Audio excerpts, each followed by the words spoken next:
she's Fulyana Osborne, and this is Inside Exec.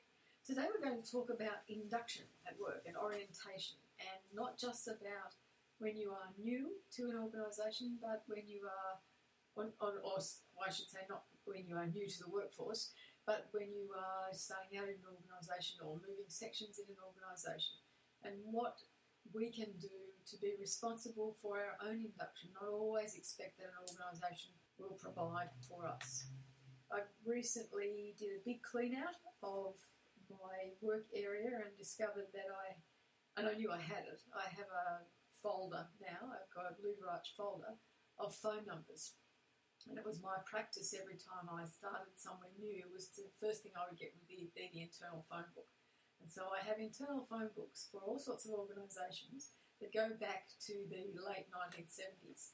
So it was actually a wonderful exercise to look through the list and to remember people and to remember associations, and also, in some cases, to look for names that continued through a number of the phone books and a number of the contacts over the years, Fulyana being one of those people. And it was just interesting, again, to look at the history that was telling me, and to think about the times where induction was involved in those lists. I did training activities for a long time. In one of the organisations we had a very structured orientation program, and it was different. There was a standard orientation for everyone who started in the organisation. Then there were discipline-specific orientations depending on if you were coming in to be an engineer or an architect or a quantity surveyor, or if you were coming in under the graduate recruitment program, there was a different induction again and an ongoing role in that to make sure that you settled into the organisation. And it occurs to me now that it's interesting that we saw a need for that to happen for some professions and not for others, and that when I moved on from being an employee in organisations to doing a consulting role, that the orientation or induction into an organisation was very much up to me. I had to work that out, and it was my responsibility, and I had to make it happen as quickly as I could to be as effective as I could from the day I started. My mode of introduction was always to take chocolate biscuits for morning tea on the first day, and that did two things. It made me feel good. It was a routine that I could get into. It gave me something to talk about at morning tea when people stopped for morning tea, was that there was chocolate biscuits, and often that was very much a treat for them. And it was a mark of, a trademark almost, because if I got invited back to organisations, it would often be, oh, get that one who brings the chocolate biscuits. And it wasn't that they wanted the chocolate biscuits, but that in the vast array of people that they had coming into their organisation, I had left a reminder of, and that my work was sufficient, that they would associate the work or the results that happened with the fact that I brought the chocolate biscuits in on the first day. I only ever got them on the first day, though. Didn't matter if I stayed 2 years, they only got them once. Through this session, we're going to cover both the individual's responsibility, where an induction orientation is a formal process that an organisation offers, as well as what happens if I start somewhere where it's not offered at all, doesn't exist. The organisation size could vary from small, medium to large to global. The position you're in could be first time in the workforce, or, as Kim said, you're just changing organisations. Or it might be a new role in an organisation. So yes. that requires a different kind of orientation. That's true. Either ways, let's talk about when you're new to that organisation, even if it's first job or not. The first thing you would have done by now to get the job in the first place, hopefully you would have done research about the organisation. You know what the organisation does, what it stands for, etc. before you start. So again, make sure you know it and you understand it exactly, and have questions, and keep those questions that obviously may be not appropriate to ask at interview. Now you're an employee. Keep track of those. Once you start your job, then you have access to more information. That information is for employees. So you'll have intranet rather than internet, and it's all information for staff on that. Make sure that you are proactive and go and look for it. If you've got a structured orientation induction, make sure you use it beyond what it's given you. Don't just sit passively and listen to a speaker talking about, like, you might have someone from a department, head of a department, telling you about their products, services, etc. You have new people around you. These are people, are your contacts, your colleagues. They're going to be in different parts of the organization.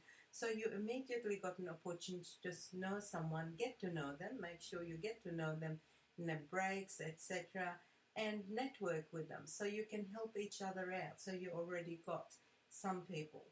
An organization, lots of organizations have the newbies buddy system. So new people might have a buddy system. They might have even an internal mentor of a sort.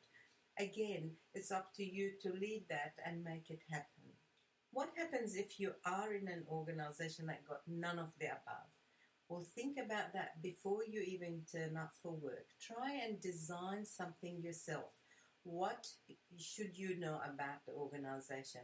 There's plenty online, but basically you want to know the structure of the organization, who's whom in the organization, and what each area does. But most importantly, you want to know how they do things around the organization. What are the behaviors that are encouraged, and how you can train yourself right from the start. Now I'm talking about not just your work ethics and work pattern and work hours. I want you to think about how you're going to handle everything, including your rest, your sleep, the hours you work, how you take on new things, where do you go for help when you need to think aloud with someone, when you need to find out more information. So do your homework and research. You might even think about drafting a program that you would go to your boss with and say, look, I just thought I'll help myself with a bit of orientation induction here, and I want you to have a look at this and see if I missed anything or if anything I should add or delete. So you immediately got a partner, you immediately got someone who's working with you on it, and you'll get tips from there. I think too that we perhaps overlook the issue of safety. That safety is something that, regardless of the role you're in, you need to be aware of, and also about the physical location. So if you're in a bigger organisation, to actually get a mud map of where sections are and where key people are in those sections that you might need to interact with.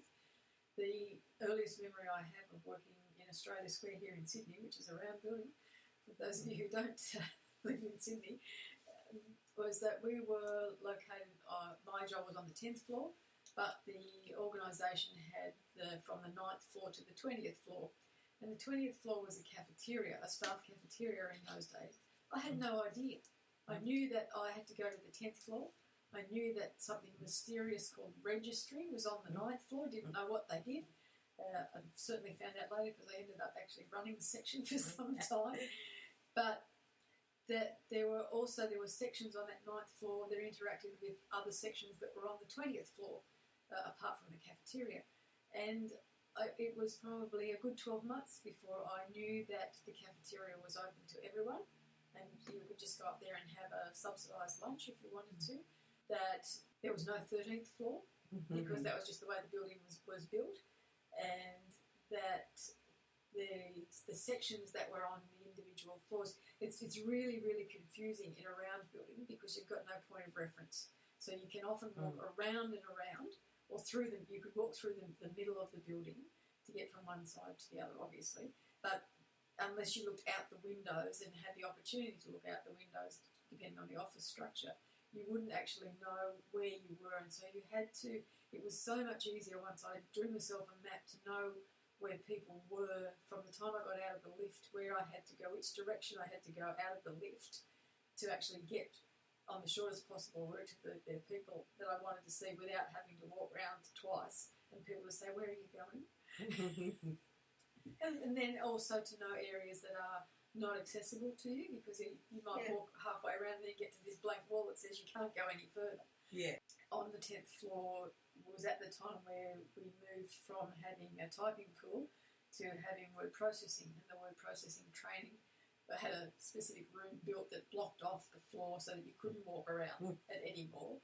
And it was quite confusing to not be able to do what you had got used to doing, and to then again reorient yourself and work out where you were and where you had to go from there. So the mud map is a good thing.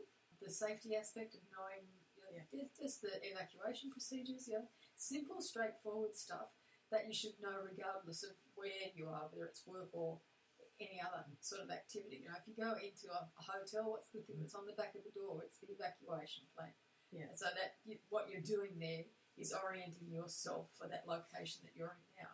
To a certain extent, you do the same thing. When you walk into a hotel, you look around, see where the restaurant is, see where the bar is, see where the lifts are, see what else is on offer.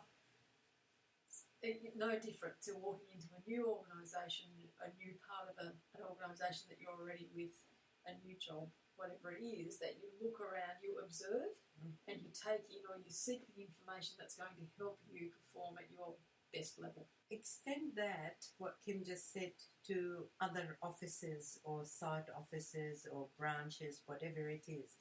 So you might be interacting with people you might be on a site office yourself and interacting with head office. You also need to familiarise yourself with that. You've got to familiarise with their safety procedures as well, so that if you're giving them information or if you're visiting, then you're taking that into account. The other thing is their hour of work. Their hour of work might be different. It might be the same, but it might be the certain times you can't contact them because there's certain things they're doing and they're not available. And it's access as well. If you're used to starting early, getting in at 7 o'clock in the morning, and you turn up one morning and you find you can't get into the building, well, that's an issue of orientation, that you haven't found out all of the information that relates to how you want to do your job. The other thing is, adding to that, is any procedures around compliance. You need to have a look at what you can and can't do. Get to know that fairly quickly in the piece so you don't go down a dark alley. Most organisations have mandatory training on that, and sometimes it's face-to-face, sometimes it's online. Do not put that off no matter how busy you are. When you go to do it, it might be if you do it too soon, you might not understand it all. Try and understand it and ask questions, because these are the things that will help you work within the guidelines and what's the no-go zone and etc. Again, try to find people that you can, more than one person initially, that you can interact with and ask questions. They're people that have been there longer, that are able to help you. Never be afraid to ask. A lot of people, particularly new people to an organisation, whether it's first job or not, they feel, I can't burden my supervisor because they hired me because they thought I knew this. If I ask that, they're going to think I don't know. Well, guess what? It's actually much worse if you leave it 6 months and you still don't know. And I think firstly is the respect of figuring out what is the right way for you and your supervisor to communicate. You might have a formal time slots to meet. You might say, the person might be saying, no, just let me know you want to see me. Anyway, figure it out, but do not put it off because you're afraid that they know you don't know something. As I said, it's best to get that sorted early in the piece than feel embarrassed a lot longer for, 6 months later or whatever. It's interesting that it's probably another case of the word meaning so many different things because it's been used for such a long time and abused in some cases, that perhaps orientation and induction are not the words that you should use in this situation. Perhaps you need to think of another name to call it so that you're trying to get your efficiency plan together or your productivity framework together, something that indicates more what it is that the outcome that you're trying to get out of this activity. With the communication, I do see in some organisations the thing that gets forgotten is that they will have a style manual, some prescribed ways of communication, whether it's written or verbal communication about reports or about letters or about layout of anything in particular.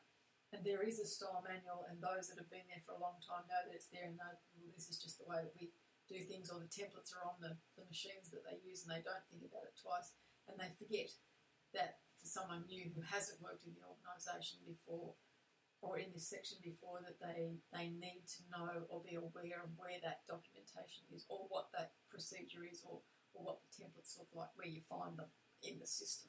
You know, it's not just a matter of go and type a letter and it'll all come up in front of you. That the style manual is the thing that gets forgotten, and then when you do produce something that is not in accordance with the style manual, suddenly you're not the person that we thought you were, and you mustn't be able to do this job if you didn't know about the style manual. No matter what you're doing, just remember you are providing a service. It doesn't matter what your title is, it doesn't matter what you're providing a service, and you can be providing it to an internal or external customer. And if you're not serving a customer, you are serving someone who is serving the customer. So therefore you're always providing a service, and you want that to start right from the beginning, where you know that is your brand, that's your image. You want to come across as a person who is a contributor, but you also don't try so hard that you burn yourself out from day one. What you need to do is make sure that you have thought through about your safety, about your wellness, and also about managing your workload. A lot of people want to quickly say, I can do it, I can do it, I can do it. And before you know it, you can't do it, because it's just not humanly possible. So again, teach yourself, even if you had good habits before you joined the organisation, reinforce and remind yourself of them. If you had some habits that you want to improve, this is a great time to move on from bad habits that you identified for yourself and get it right. It's really, in the true sense, strategic thinking, because you are thinking about the strategies that will enable you to do the best you possibly can in this role that you have.